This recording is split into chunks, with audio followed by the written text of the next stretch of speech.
Hi guys, welcome to my channel and I am Abidul Khan Obi. You are watching Speaking of the Best History. So let's get started. And she was covered with a double inclined roof of 4 inches thickness.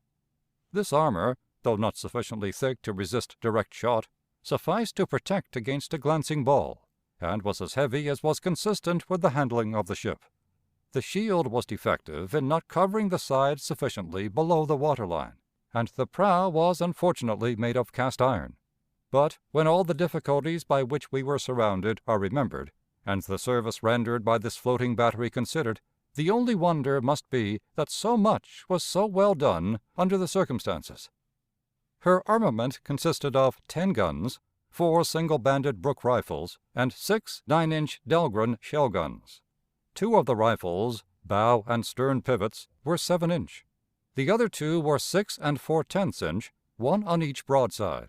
The 9-inch gun on each side, nearest the furnaces, was fitted for firing hot shot. The work of construction was prosecuted with all haste.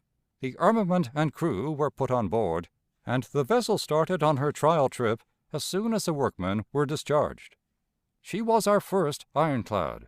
Her model was an experiment, and many doubted its success.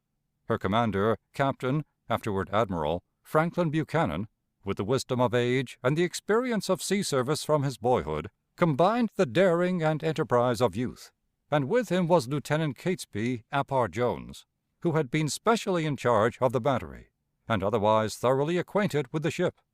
His high qualifications as an ordnance officer were well known in the Old Navy, and he was soon to exhibit a like ability as a seaman in battle.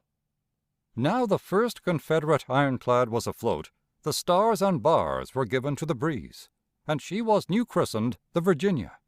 She was joined by the Patrick Henry, 6 guns, Commander John R. Tucker; the Jamestown, 2 guns, Lieutenant commanding John N. Barney; the Beaufort, 1 gun, Lieutenant commanding